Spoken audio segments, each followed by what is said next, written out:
Hello बच्चों, आज हम चैप्टर नंबर 5 करेंगे, अर्थमेटिक प्रोग्रेशन। यहाँ मैंने इसकी डिफ़ाइन लिखी है, तो डिफ़ाइन पढ़ देती हूँ मैं एक बार। तो an arithmetic progression is a list of numbers. Arithmetic progression एक लिस्ट है नंबर्स की, जिसमें in which each term is obtained by adding a fixed number to the preceding term. हर टर्म हमें जब प्रीसीडिंग पहली टर्म में हम एक फिक्स्ड नंबर को ऐड करते हैं तो हमें हमारी नेक्स्ट टर्म मिल जाती है। लेकिन फर्स्ट टर्म हमारा क्या होता है, यहाँ पे लिखा है इन्होंने स्पेशली, एक्सेप्ट फर्स्ट टर्म, कि फर्स्ट टर्म हमारी जो ध्यान रखना वो कांस्टेंट होती है। फर्स्ट टर्म हमारी कांस्टेंट रहेगी।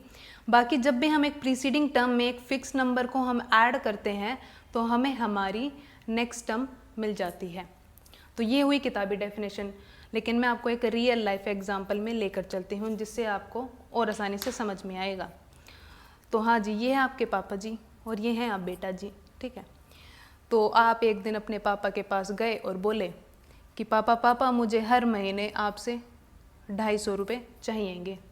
तो बोलते अच्छा बेटा 250 चाहिए? तो बोलते कि हाँ जी 250 रुपये मेरे को चाहिए, लेकिन एक और चीज़ चाहिए मुझे आपसे। बोलते क्या? कि जैसे जैसे मैं हर साल बड़ा होता जाऊँगा मुझे आप 100 रुपये बढ़ा के देना। पिछले साल जो आप मुझे पैसे दे रहे होंगे उसमें मुझे 100 रुपये बढ़ा कर देना। बोलते कि चलो ठीक है, लेकिन पहले तुम मुझे ये बताओ कि तुम्हें 2050 रुपये किस साल में मिलेंगे। अगर तुम मुझे इसका जवाब दे दोगे तो मैं तुम्हें 250 रुपये दे दूँगा। तो आप अब कैलकुलेट करने बैठते हो।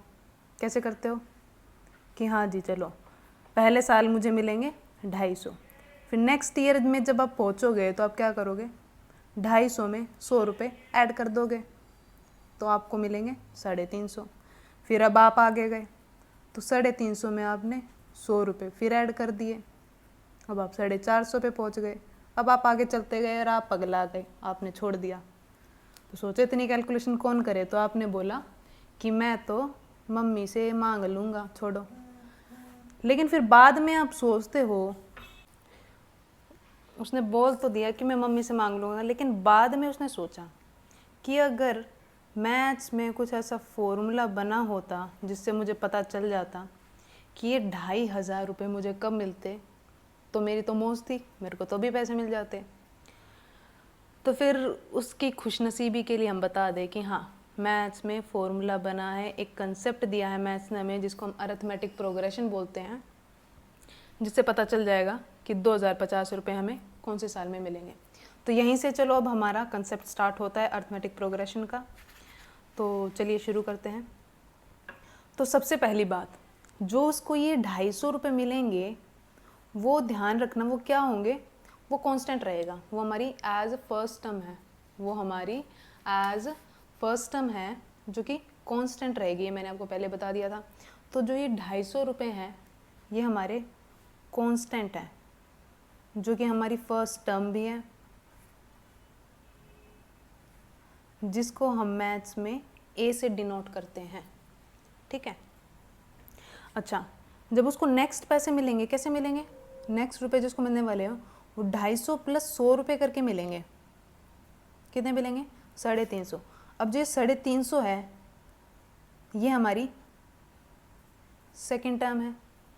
फिर उसके बाद फिर हमें ये 350 तो मिलेंगे, 350 उसको अगले साल मिलेंगे, लेकिन साथ में 100 रुपये और मिलेंगे तो उसको 450 मिलेंगे। ये हो गई हमारी थर्ड टर्म। ऐसे ही चलते चलेंगे चलते चलेंगे। अच्छा, अगर आपने नोटिस किया हो तो ये 100 रुपये हम बार बार ऐड कर रहे हैं, 100 रुपये हम बार बार ऐड कर रहे हैं, जो कि मैंने आपको स्टार्टिंग में बताया था कि हर टर्म में एक फिक्स्ड नंबर को ऐड किया जाता है। तो ये वही फिक्स्ड नंबर है, ये वही हमारा, ये हमारा जो 100 रुपीज़ है ये हमारा वही फिक्स्ड नंबर है जिसकी बात हमने शुरू में की थी। इसको हम एज ए डिफरेंस से डिनोट करते हैं, ये हमारा कॉमन डिफरेंस होता है जिसको हम डी से डिनोट कर देते हैं। अच्छा, ये बात ध्यान रखनी है, जो हमारे डिफरेंस होता है ये हमारा पॉजिटिव भी हो सकता है ये हमारा नेगेटिव भी हो सकता है और ये हमारा 0 भी हो सकता है। तो हमारा जो डिफरेंस रहेगा वो पॉजिटिव, नेगेटिव और 0 कुछ भी हो सकता है, लेकिन वो नंबर कांस्टेंट रहेगा, मतलब वो सेम रहेगा हर केस में। पॉजिटिव है तो वो पॉजिटिव 100 ही चलता चलेगा, अगर वो -1 है तो वो -1 ही चलता चलेगा, चाहे तुम फर्स्ट से लेके तुम 10th टर्म तक चले जाओ या फिर तुम सेकंड से 5th टर्म तक चले जाओ, किसी टर्म में भी चले जाओ। सेकंड से तुम थर्ड में देखोगे, थर्ड से तुम फोर्थ में देखोगे, इस तरीके से चलते चलोगे तो तुम्हें हर जगह जो है डिफरेंस कॉमन मिलेगा। तो बच्चों उसी एग्जाम्पल को मैं लेते हुए मैं दिखाती हूँ कि जैसे हमारी इस तरीके से सीरीज़ है, हमारी इस तरीके से नंबर्स की लिस्ट है, 250, 350, 450, 550, 650, 750। तो जो ये हमारा 250 है, जो ये हमारा 250 है, 250, ये हमारी फर्स्ट टर्म है जिसको हम AP में A से डिनोट करेंगे, तो ये हमारा क्या हुआ, A हुआ, ठीक है। अच्छा, ये हमारी हो गई second term, 350 is our second term, जिसको हम A2 से डिनोट करेंगे, A2। ये A हमारा एक तरीके से टर्म को दिखाएगा और ये 2 हमारा की सेकेंड टर्म, ठीक है। अच्छा, बात करें डिफरेंस की, तो डिफरेंस कैसे निकलता है हमारा, डिफरेंस कैसे निकलेगा, सेकेंड टर्म माइनस,